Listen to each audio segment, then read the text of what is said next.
The ever-loving Dragonmaids for you today. Fabled leaps into action, and we also have TellarRyzeal too. Make sure you guys smash the crap out of that subscribe button so you guys don't miss out on more content. So leaping into action today is going to be Dragonmaids, and I was really happy to see that the OCG was, picking this deck up and actually having a lot of fun with it out here. And, they're actually, we had a feeling that they were going to be using Sengen Kaiman in this deck. The fact that the OCG didn't touch Sengen Kaiman and left Tenpai at its current capacity is actually kind of short of a miracle out here. But this also means that the Dragonmaid deck can actually function because, being able to have the Kitchen Dragonmaid add to your hand, and then now you've got your Kitchen that's able to be your starter to get things going is good. This build chose to play Downtime, which I don't really know how I feel about this. I think Tiding is just kind of a better card at certain points, but I can understand, I guess, the interaction with wanting to do this. And of course, only playing the one copy of Stern, you're never wanting to go beyond this. This is fine. Also, only one copy of Shio. That's an interesting one. Okay. We have our second Dragonmaid list, and right off the bat, I see we got the double Shio down here. Okay, we're getting places. I support this. This is where you see the double copies of Tidying in here, which I agree with this. This build also went with the two copies of Sengen Kaiman, which is fine. Sengen Kaiman is still, I think, a very essential piece to what this deck's going to try to do for its game plan, just to be able to kind of toggle through this. Now, obviously in the TCG, you're going to be forced to play one of these if you're going to play test this, which still is a little bit of a shame, but it's fine. You also do see that we have the Dark End Evaporation Dragon in here. Shout out to our boy actually being the new little extra piece to kind of help this deck get off the ground. And, if a scenario does come up, you also get access to the Light and Darkness Dragon too, because, not this, but it is actually viable because you have cool little things like Chaos Star Force to interact. So yeah, those are your two Dragonmaid lists that we saw kind of showing itself up out of the weekend here. Now, what else we got? Ooh, we have Fabled for you. Now, hate to tell you this, but in terms of, excitement and power in a list like this, you're going to be playing the Fiendsmith stuff. Considering the fact that, when you create a deck like this that's already got in-house Fiend light monsters for it, not playing the Fiendsmith package is just kind of doing the deck a disservice at this point. You want to have that level of consistency to be able to power through things and go, because, this is what the deck's kind of all about. And of course, Behemoth is a very stupidly good card.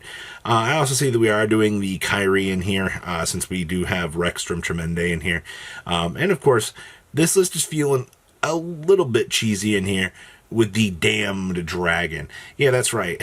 Being able to kick two things out of spell and trap card zones for the free special summon of this is very, very, very cool. I think this is one of the coolest designed cards that we've actually seen in more modern times. Okay. Next up here, we have our TellarKnight deck. Now, obviously, EX is going to 1, which is going to be a gosh darn shame because the amount of cool things that you could do in the world of rank 4s because of this card's existence has been absolutely amazing. I have loved everything that we could do with this deck. Now, in terms of, your Tellarknights, you got what? One Anukel High, the triple Lyran, and one copy of Altrain. This is all you really needed in here.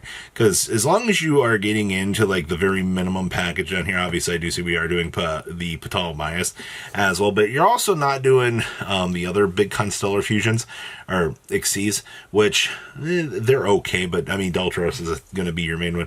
I also find it interesting that this build only chose to play one copy of Detonator, but there's just all sorts of scenarios that this might not have actually been worth it.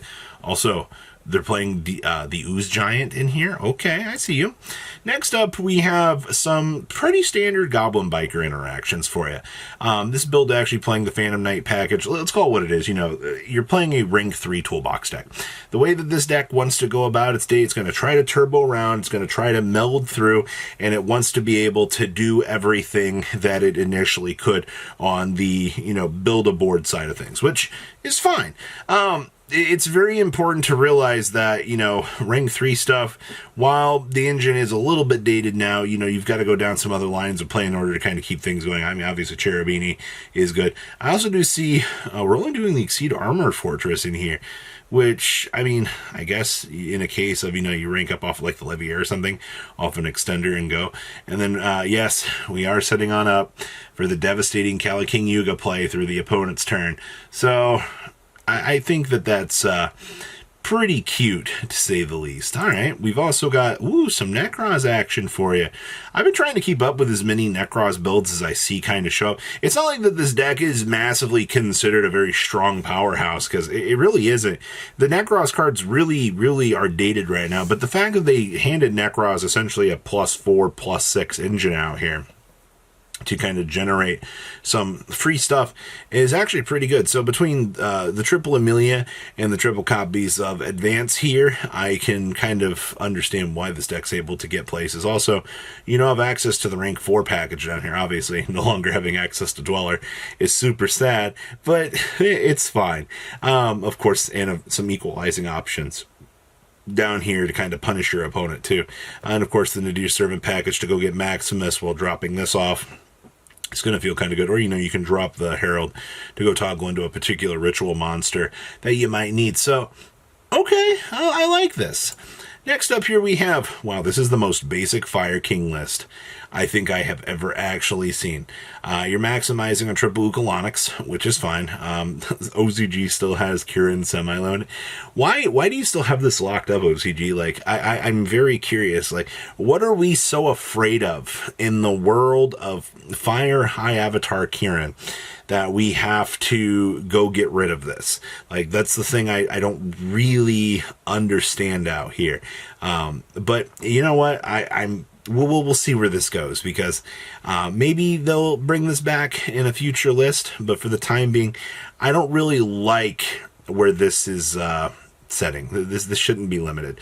The TCG is very notorious for only wanting to play 2 of these anyway, so I guess the odds are you look at this card and you're like, hey, we don't really need to extend this on out. We are doing with 1 Skyburn, we are doing 1 Circle of the Fire Kings built into the main deck as well. Okay, that's pretty standard stuff. Next up here, we have more Jiracs for you.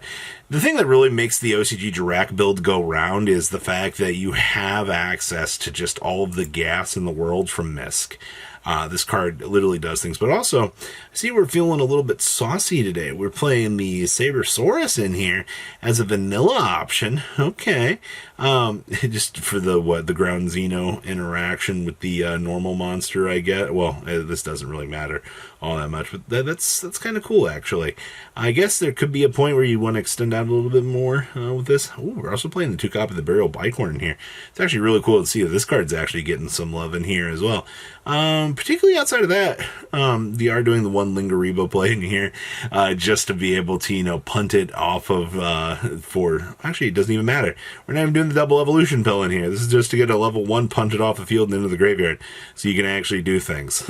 This silly Jirac Alio. Okay, what else we got in here? So this was the Chinese YCS list that just massively devastated the event. Because evidently Grasslook Screener in a 60 card pile was just absolutely destined to shake up the meta, and I guess people were just like, huh, what in the world is happening here? Well, enough, actually. Having this deck being able to, just dump all this down and then Fairy Tale Snow, banish 7, and then every one of these names light up like a Christmas tree is actually insane. This interaction is fine, but the allures being lost, I don't think really matter all that much, but god damn, that's some insane value. I feel bad for the people that actually just got sacked out of existence by this card and the trail that it left behind. That's ridiculous. This Fairy Tale Snow, banish 1, 2, 3, 4, 5, 6. Go ahead and chain them all, Duelist. Good luck. Ooh, we also have just Nekros with Ryzal. Now, this is just a splash package. The only thing you're using with this stuff is just for some turbo rank 4 options, just to be able to put some things on the field. And you also get a little bit better of a clearance with the Twins of Eclipse. Twins is a stupid card just for what you're able to do with this. Like, Konami, you made some serious mistakes with this. But I'm willing to let this one slide. I don't think you guys knew what you were doing, and that's fine. But you know, I have some interesting little piles this weekend, and I'm curious to see where this is going to go in the future. So please, leave a comment down below. Tell me what you guys think. We'll be seeing the OCG ramp up into a new format here very shortly. But you guys have a good rest of your day. Patrons, thank you.